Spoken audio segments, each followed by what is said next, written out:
Disney Plus is very well known as the home for all things Star Wars and Marvel. However, one of the streamer's most underrated series is High School Musical: The Musical the series. Based on the popular Disney Channel original movie trilogy, the mockumentary series' third season premiered on Disney Plus on July 27, 2022. However, that is not all, as the bubbly series has also been renewed for a fourth season. Now, without any further delay, let's break down episode 4. The Wildcats team starts episode 4 by practicing Sharpay's Fabulous from High School Musical 2 and getting ready for Corbin Bleu to show up again. Just as they anticipate Corbin's arrival, EJ arrives instead. "He's in a mood, boy." Corbin abruptly responds, "I don't know," when Gina asks where he is. "Maybe Ricky, your late-night hiking partner, knows. I'm a better woman than Gina, because that would have driven me crazy." Ashlyn recognizes drama when she sees it, despite Ricky's attempts to dismiss it. It is certainly fabulous that they all strive to impress Corbin with grandiose musical performances. Sharpay's section is smoothly sung by Carlos. Ashley Tisdale will be quite happy. During the performance, Courtney also has a snarky exchange. "High School Musical, give us a Courtney solo." Everyone is getting ready for the first Frozen read-through and Corbin's actual arrival the next morning. EJ is now feeling more stressed than ever. His voice is stressed, and you can tell. When Corbin does arrive, Courtney has gone above and above to win over the HSM alum. Gina tells EJ that she was called into the office. Her mother is returning to Salt Lake City. Gina anticipates that she and EJ will essentially live next to each other during his gap year. In fact, EJ received a letter from his father objecting to the gap year plan and requesting that he enroll at Coswell Success Training School in St. Louis. He won't inform Gina until he finds a method to avoid having to leave. Because it always works out that way. The kids are acting far too nicely toward one another, according to Channing, Corbin's producer. He smells the tension. Corbin is told by Channing, "Chip away at those cracks, and you've got gold." The anxiety will increase because there are just 10 days until opening night, which is also Ricky's 18th birthday. Speaking of anguish, Ashlyn believes Val despises her since she was made to be a part of the ensemble. Ashlyn is still processing what she learned about Leo Rising. At the read-through, Channing and Corbin attempt to create tension. Ricky emphasizes that this group is not engaged in jealous infighting. "This is a drama-free zone," EJ adds. During the read-through, everyone notices Jet is missing. Maddox predicts that Jet will be all right. Carlos, who prides himself on having straight dar, believes Maddox and Jet have feelings for one another. Jet leaving camp is revealed to Val. Jet has left Shallow Lake, so Gina needs to sing "Love Is an Open Door" with someone else. Ricky jumps in right away since it's the only Frozen song he knows. "Happy to jump in," he says. Ricky is endearing in his attempt to not be obvious while being the most obvious. Corbin tells Ricky it's not necessary, and EJ chimes in, "Stay in your lane, Bowen."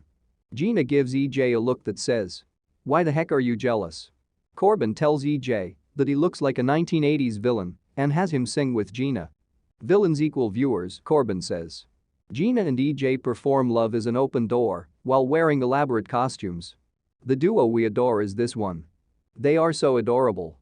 Meanwhile, Ricky appears to be very envious. When Corbin inquires about her, Ricky responds, "She's fantastic," and quickly adds, "EJ was too." Ricky has been apprehended. Before anyone can even respond, he exits the room. Gina arrives while Ricky is working on his lines.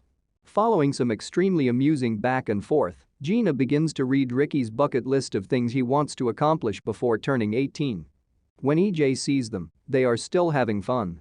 He swiftly leaves, scratching the nagging thought that there must be something more to Ricky and Gina's bond. It's undeniable that Ricky has feelings for Gina that go beyond friendship at this time. In this home, we don't tolerate infidelity, and Ricky hasn't yet expressed his emotions in that regard. You will have to make the final determination as to whether this is flirting or just friendly banter for the time being. After leaving to speak with Val, Edge spills the beans about his father. Val encourages him to speak with Gina about these topics. That's right, his girlfriend, she's occupied with someone else, he jokes. You have the girl, EJ, stop thinking only on yourself. Gina locates EJ and undoubtedly feels as though she broke up a conversation between him and Val, but she keeps quiet. Val announces a movie night to watch High School Musical 3 following the conclusion of the rehearsal. Fun fact, I somehow never saw that one, adds Corbin. As he should be, Carlos is appalled. Gina realizes that Courtney isn't feeling well as they leave. Val is asked by Gina whether they can discuss. Gina only wants to ask to watch Camp Rock for Courtney, contrary to Val's assumption that she will inquire about EJ. Val remains silent regarding Edge's situation. "You're a great girlfriend and friend," Val says to Gina, "I can tell." Just before the screening, Jet returns to the camp. Jet makes an attempt to minimize his absence, but Val won't allow him get away with it. She scolds him for leaving the crew behind. It's high time someone reprimanded Jet for his subpar behavior. Ashlyn rants about Val to Maddox during the movie. Maddox acknowledges that Ashlyn's description of Val reminds him a lot of how he used to describe Madison. In the meantime, Gina tells EJ that she has trouble dealing with liars. EJ begins to panic. Ricky returns to the cabin after seeing something is wrong. There, he meets Jet. Similar to Val, Ricky tells Jet that Gina was one of the people who was depending on him. She finally got the lead. "It means a lot," Ricky says. Jet makes the decision to use Ricky against him. "Is Gina truly the reason you're so furious, or is it just that I stole it?" Jet queries. Ricky didn't anticipate being confronted about his affections for Gina in this way. "All I care about is what's best for her." Jet questions whether Ricky's claim that she is his friend is actually true. Ricky becomes hostile. Courtney slips away to FaceTime her mother while everyone is watching a movie. Courtney has anxiety and homesickness, both of which are completely acceptable emotions to have at any age. Courtney acknowledges, "I should be having a great time." Her mother offers her some advice. Her mother tells her, "You feel whatever you feel." Courtney questions whether she ought to discuss her anxiety with anyone. Courtney's mother assures her that she will be there for her no matter what. EJ visits Gina's cabin to find her. Corbin and the producer stumble into him. They provide him with a severe warning. The Camp Shallow Lake children must display all the juicy drama. Tea will all be spilled. Without that, Corbin asserts, we don't have a show. This group might not be the best fit for this project. EJ swears he won't fail Gina or his friends. He assures Corbin, if you need drama, I can bring you drama.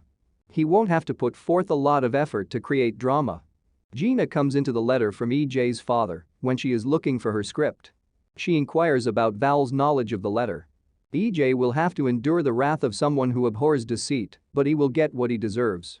He has plenty of time to inform Gina. On Wednesdays, Disney Plus releases brand new episodes of High School Musical: The Musical the series. With you, love is an open